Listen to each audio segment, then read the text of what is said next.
નમસ્કાર નમસ્કાર નમસ્કાર વિદ્યાર્થી મિત્રો, વિદ્યાકુલ પર આપ સૌનું હાર્દિક હાર્દિક સ્વાગત કરવામાં આવે છે. જી હા, મારી પાછળ તમને દેખાતું હશે મહત્વના હવાલાઓ અને તેની સમજૂતીઓ.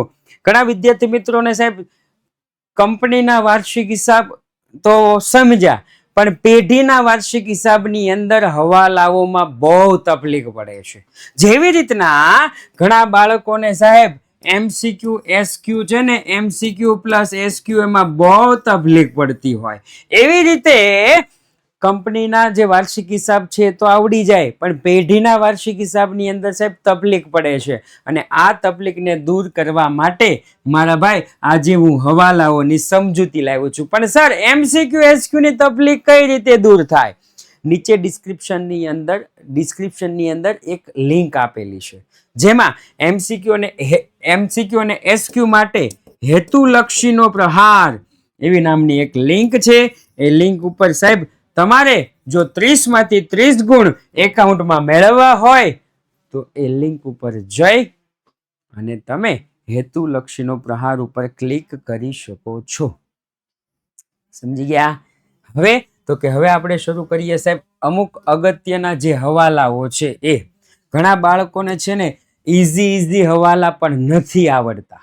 હા, ચોખ્ખી ભાષામાં કહું, નથી આવડતા સાહેબ. ઘસારાનો કઈ રીતે બાદ કરવું ને એ નથી ખબર પડતી. ઘસારો રેડી તો યાદ રાખજો, કોઈ પણ મિલકત હોય એ કોઈ પણ મિલકતનો ઘસારો હોય ને, એ ઘસારાની પહેલી અસર ક્યાં કરવાની ખબર છે?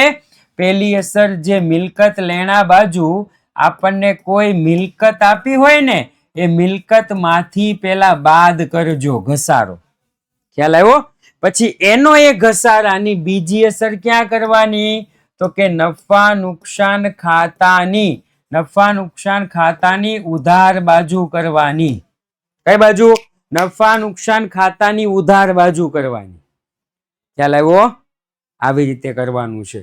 ત્યાર પછી બીજી વાત કરું તો ઘાલખાદ અને ઘાલખાદ અનામત. સાહેબ આ બે જેટલા હવાલા પૂછાતા હોય ને, મેં વિભાગ F માં કીધું હતું ખબર છે, એટલા હવાલા પૂછાય. રેડી? એ હું પેલા સોલ્વ કરાવું. સૌપ્રથમ ઘાલખાદ. હવે ચોખ્ખું ગુજરાતી ભાષામાં એવું લખ્યું હોય કે દેવાદારો માંથી ઘાલખાદ માંડી વાળો. ચોખ્ખું એવું લખ્યું, દેવાદાર માંથી ઘાલખાદ માંડી વાળો. તો દેવાદારમાં જઈ અને હવાલાની ઘાલખાદ ને ઘાલખાદ એનામાં બાદ કરવાની હોય. દેવાદારમાં જઈ તો પહેલી અસર તો કે દેવાદાર માંથી બાદ. મેં એક વિગત શીખવાડીશ, ખબર છે? એક વાક્ય શીખવાડ્યું છે આની માટે કે દેવાદાર મૂડી દેવા બાજુ નો આવે, લેણદાર મિલકત લેણા બાજુ નો આવે. આવું શીખવાડ્યું છે. હજી ઘણાને ખબર નથી પડતી કે દેવાદાર મારે પાકા સરવૈયામાં કઈ બાજુ લખવું, લેણદાર પાકા સરવૈયામાં કઈ બાજુ લખવું, ઘણાને ખબર નથી પડતી. એટલા માટે આવું મારે શીખવાડવું પડે છે કે આવે ઈ બાજુ નહીં યાદ રાખો, જે નથી આવતું ને ઈ બાજુ યાદ રાખો. લેણદાર લેણા બાજુ નો આવે, દેવાદાર દેવા બાજુ નો આવે, ક્રોસ આવે. ખ્યાલ આવી ગયો? એટલે દેવાદાર કઈ બાજુ આવશે? તો કે મિલકત લેણા બાજુ. અને બીજી અસર હું ઘણાને જાહેરમાં ઘણી વખત કહું છું, ઘાલખાદ અને ઘાલખાદ અનામત એક હરખું સમજો. સમજી ગયા ને? બીજી અસર તો કે સાહેબ નફા નુકસાન ખાતાની ઉધાર બાજુ. ઘાલખાદ નું કોષ્ટક છે, જો યાદ ન હોય તો હું તમને ઘાલખાદ નું કોષ્ટક, જ્યારે પણ દાખલામાં ઘાલખાદ અનામત આવે, ઘાલખાદ અનામત આવે એટલે તમારે શું કરવાનું છે? સૌપ્રથમ નફા નુકસાન ખાતાની ઉધાર બાજુ લખવાનું ઘાલખાદ, ત્યાર પછી લખવાનું ઘાલખાદ, ત્યાર પછી લખવાનું ઘાલખાદ અનામત, અને એક લીટી છોડીને લખવાનું ઘાલખાદ અનામત. આવું લખવાનું નફા નુકસાન ખાતાની ઉધાર બાજુ. પછી તો કે ઉપર નીચે કાકા વચ્ચે હવાલો અને હવાલો. રેડી? ઉપર નીચે કાકા વચ્ચે હવાલો ને હવાલો. પ્લસ શું થાય? તો કે માઇનસ. આવી રીતે યાદ રાખવાનું છે. ત્યાર પછી આપણને એવું કીધું હોય ત્રીજું કે ચૂકવવાનો બાકી પગાર. ચૂકવવાનો બાકી પગાર. તો સૌપ્રથમ તમારે શું કરવાનું છે? તો કે સૌપ્રથમ તમારે અહીંયા જવાનું છે, ચૂકવવાનો બાકી પગાર. રેડી? તો પેલા બે શબ્દ વાંચો. આપણે કાઠિયાવાડી વિચારવાનું છે. ચૂકવવાનું બાકી. સાહેબ ચૂકવવાનું બાકી, ચૂકવવાનું બાકી. કાઠિયાવાડીમાં કેવું હોય તો આપણે દેવાનું બાકી. તો આની પહેલી અસર કઈ બાજુ આવે? મૂડી દેવા બાજુ. અને બીજી અસર પાછળ જુઓ, પગાર. પગાર ધંધાએ ચૂકવવો પડે. ધંધાએ ચૂકવવો પડે તો સાહેબ ધંધા માટે ખર્ચ. તો નફા નુકસાન ખાતાની ઉધાર બાજુ જે પગાર છે ને એમાં પ્લસ કરવાનું. રેડી? કારણ કે ચૂકવવાનો પગાર એ ચૂકવવાનો હોય અને ચૂકવવાના બાકી ચૂકવવાના હોય એટલે મેં પ્લસ કર્યું છે. ખ્યાલ આવી ગયો? એવી જ રીતના એનાથી ઉલટું સાહેબ, અગાઉથી મળેલ આવકો. હવે આવકમાં હું લખી નાખું કમિશન. હાલો ને, અગાઉથી મળેલ કમિશન. રેડી? અગાઉથી મળેલ કમિશન મેં લખી નાખ્યું. હવે ધ્યાનથી સાંભળો. અહીંયા અગાઉથી મળી ગયું. હું ધંધો છું, મને કોઈ રકમ એડવાન્સમાં મળે તો મારે દેવી પડે.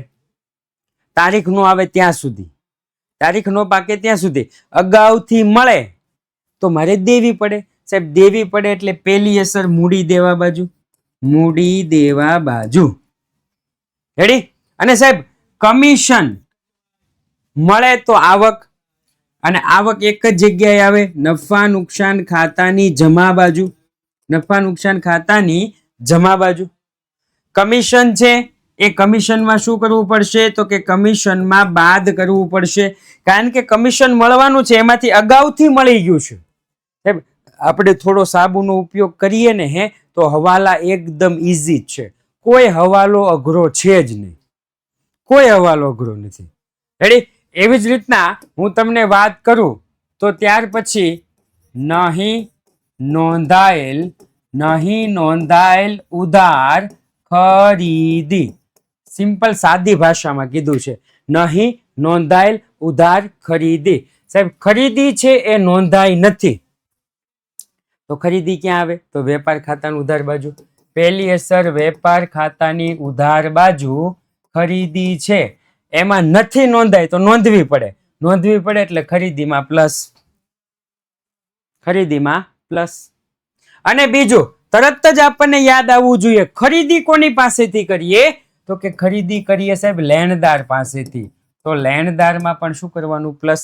એનાથી ઉલટું વેચાણનું. આનાથી ઉલટું શું? વેચાણનું. સાહેબ વેચાણનું કરો ને. ઓકે ચાલો, વેચાણ. નહીં નોંધાયેલ ઉધાર વેચાણ. સાહેબ વેચાણ છે પણ નોંધાયું નથી તો સૌ પ્રથમ તો કે વેપાર ખાતાની જમા બાજુ વેચાણમાં શું કરશો? પ્લસ. વેચવી કોને? તો કે ગ્રાહકને, દેવાદારને. તો દેવાદારમાં પણ શું કરવાનું? પ્લસ. સર અહીંયા ભૂલથી હોય તો ભૂલથી, તો ભૂલથી હોય તો અહીં શું કરવાનું? માઇનસ. રેડી ને? વેચાણમાં માઇનસ, દેવાદારમાં માઇનસ. અહીંયા ભૂલથી હોત તો ભૂલથી નોંધાયેલ ઉધાર ખરીદી, તો ખરીદીમાં શું કરે? માઇનસ. લેણદારમાં શું કરે? માઇનસ. ખ્યાલ આવી ગયો? આવા ઘણા બધા હવાલા એવા છે કે જે તમે સામાન્ય બુદ્ધિથી એને સોલ્વ કરી શકો. જેટલી રકમ ઉધાર બાજુ હોય એટલી જ રકમ જમા બાજુ લખવાની. હવાલાનો મતલબ શું થાય? જેટલું ઉધાર હોય એટલું જ જમા બાજુ લખવાનું. ક્લિયર? આવા મસ્ત મજાના શોર્ટ વિડીયો માટે સમજવા માટે ચેનલને સબસ્ક્રાઇબ કરવાનું ન ભૂલતા, તમારા મિત્રો સુધી શેર કરવાનું ન ભૂલતા. મળીએ છીએ કોઈક નવા વિડીયોમાં. જય હિન્દ, જય ભારત.